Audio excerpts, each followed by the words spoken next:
আজ বানাচ্ছি মশলা ম্যাগি, সহজ, ঝাল ঝাল আর দারুণ স্বাদে। সকালে জলখাবারে একদম পারফেক্ট স্ন্যাক্স। তাহলে চলুন দেরি না করে শুরু করে দিই। এখন আমি সাদা তেল দিয়ে দিয়েছি প্যানে। দেখুন এবার আমি ডিমটা ফাটিয়ে দিচ্ছি। দুটো ডিম দিচ্ছি আমি ফাটিয়ে। তারপরে আমি এইভাবে করে দিচ্ছি নাড়িয়ে। প্রথমে নুন দিচ্ছি, গোলমরিচ দিচ্ছি, পরে নেড়ে দিচ্ছি। ডিমটা ভাজা ভাজা হয়ে গেছে দেখুন। এবারে আমি তুলে নিচ্ছি বাসনে।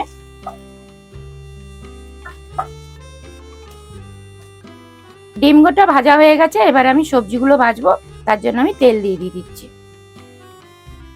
দেখুন সব ভেজিটেবল আমি সব কেটে নিয়েছি, এগুলো আমি সব আস্তে আস্তে করে ভেজে নেব।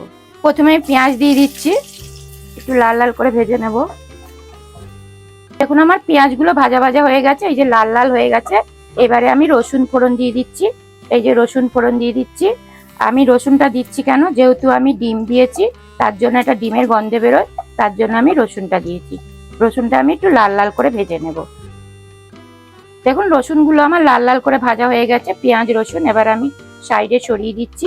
এখানে যে সব সবজিগুলো আমি কেটে রেখেছিলাম সেগুলো সব দিয়ে দিচ্ছি। সবজিগুলো আমি ভেজে নেবো এইভাবে নাড়াঘাটা করে 2 থেকে 3 মিনিট মতন। সবজিতে আমি স্বাদ মতন নুন দিচ্ছি। নাড়িয়ে নাড়িয়ে তারপরে কিছুক্ষণের জন্য আমি ঢাকা দিয়ে রাখবো, কারণ হচ্ছে সবজিগুলো সেদ্ধ হবে।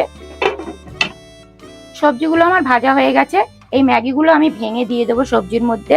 দেখুন আমি এইভাবে ভেঙে ভেঙে দিচ্ছি। সবগুলো ভেঙে দিয়ে দেবো। নাড়াঘাটা করে নেব আমি। 2 গ্লাস জল আছে, ছোট গ্লাসে 2 গ্লাস জল নিয়েছি, তার জন্য আমি 1 গ্লাস করেছি এরকম বড় গ্লাসে। এই জলটা আমি পুরো দিয়ে দিচ্ছি। এইভাবেই আমি নরম করে নেব।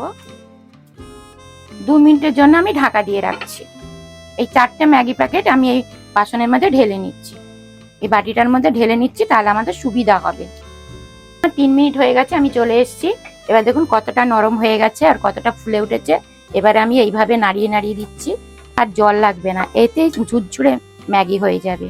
এই দেখুন কত সুন্দর ঝুরঝুর হয়েছে, দেখেন। এই দেখেন। এইবারে আমি ডিম দিয়ে দেবো, উপরে ডিম ছড়িয়ে দিচ্ছি। ম্যাগি মশলা এগুলো সব মিশিয়ে নেবো। এইভাবে মিশিয়ে নিয়ে 2 থেকে 3 মিনিট আমি ঢাকা দিয়ে রাখবো। 3 মিনিট হয়ে গেছে, আমি চলে এসেছি। ঢাকনাটা খুলে নিলাম, ভালো করে নেড়ে ঘেটে নিচ্ছি, দেখি হয়ে গেছে। এই দেখুন কি সুন্দর ঝুরঝুরে হয়ে গেছে। এইভাবে আপনারা মশলা ম্যাগি বানাবেন। এইভাবে বড়রা ছোটরা সবারই ভালোবাসে, এইভাবে বানাবেন। আমার ভিডিওটা ভালো লাগলে অবশ্যই লাইক বা কমেন্ট করে দেবেন।